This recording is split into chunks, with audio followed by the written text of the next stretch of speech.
Okay, so I decided to make one more video because I continue to do research and feel like there's a few more things I need to address. Um, about a year ago, while on a shift with Real Security, I did my first background check on David.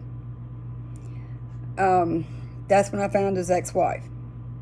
I went through all her pictures, and there was some of her and some of David, quite a few of David, but none of anybody else. Went back today and looked through her profile. Now there are ones claiming to be Kayla Petty. So maybe you are real, Kayla. I'll admit I was wrong if that's the case. See, not a narcissist, not a monster. But if you are real and you weren't the one talking to me, then your dad was.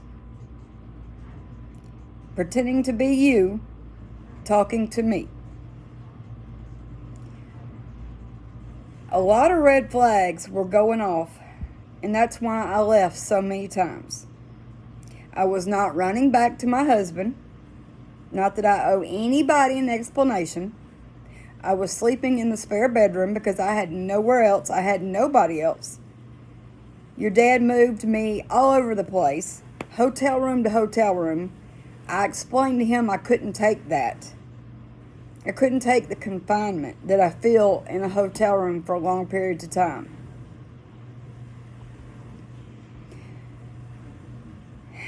So, like I said, not that I care, but on the chance that I'm wrong, I wanted to set the record straight.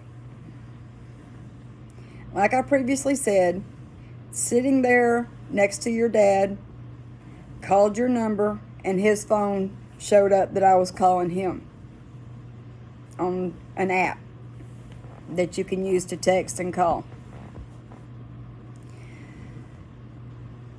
There's been so many things that he put me through that y'all have no clue about. Y'all were not in his life that I was even aware of. So how can you sit and say that he was this great person when you weren't around to know what kind of person he was? I was told by him that he left the military in 2015. He told me that his unit was hit with some kind of explosion and that cost him all of his teeth, that a piece of shrapnel went in above his left eye and caused him to be blind. Found a picture on Denise Petty on her Facebook page of David. Clearly had already lost his teeth and was blind in the eye that I knew him to be in 2011. So that proves right there I was lied to a lot, more than I'm realizing. The more research I do, the more scared I get, because I'm realizing just how crazy and how much of a monster he is. I still don't believe he's dead. I believe he's up to something. Don't know what.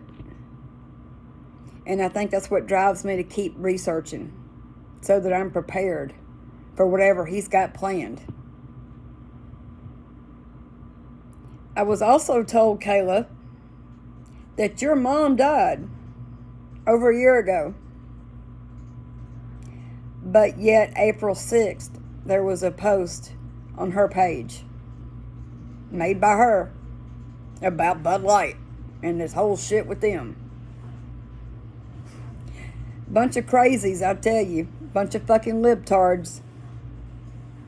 I can see why you'd say she was dead if that's the case. But she's not. And I was told she was a meth head by you or your dad, whoever was freaking texting me, and that she died of an overdose.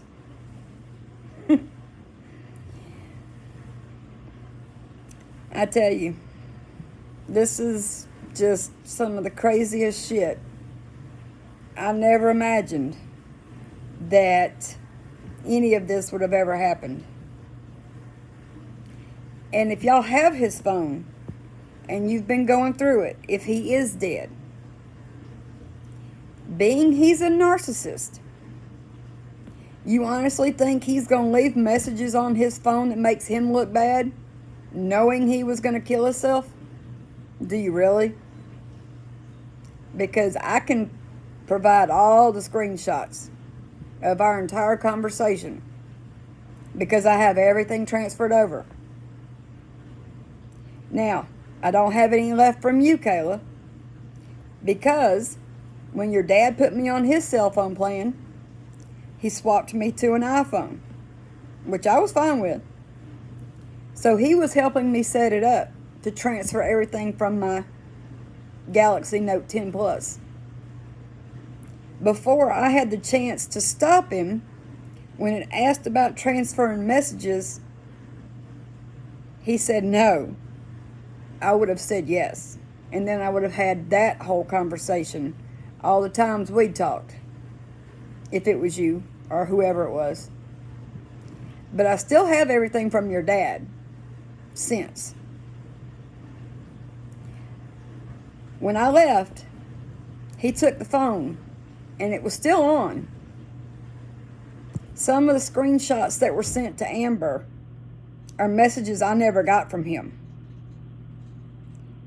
So clearly, he was using the phone that was mine to text his phone and make it look like I was still texting him at that point and was saying some mean and hurtful shit. Now, yes, I did tell him to eat a bullet because he put me through hell. He deserves it.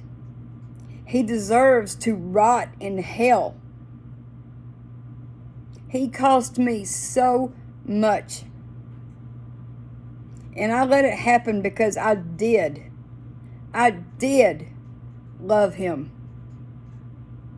Regardless of whether anybody believes that or not, I did. I just couldn't take it anymore. I couldn't take the red flags. I couldn't take knowing that he had cheated. At least twice. Who in the hell goes in the woods to hunt and comes out cleaner than when they went in? Yeah, the last supposedly hunting trip he went on, he came in looked like he'd just been out of the shower. And there's showers in the woods, not where he was going, from what he told me. He'd been with somebody. I know that. I don't need to prove it to anybody. I know. And I knew I wasn't going to put up with that shit. I've had enough bad shit from bad men. But David is the absolute worst. And I feel sorry for any woman that he traps in his web of lies. And if I find out he's still alive, then game on. Game on, bitch. Because I do not want anybody else to go through what I went through with you. Whatsoever. I pray to God that you are not on this earth anymore. But I just feel in my bones that you're still here. And you're up to something. But I just wanted y'all to know that. If you want to reach out to me, if you want to see screenshots of text where he mistreated me, I can send you voice messages he sent to me yelling at me. I'll be glad to do so. Just don't come at me sideways. I'll prove what I'm saying. Again, Peace out, motherfuckers.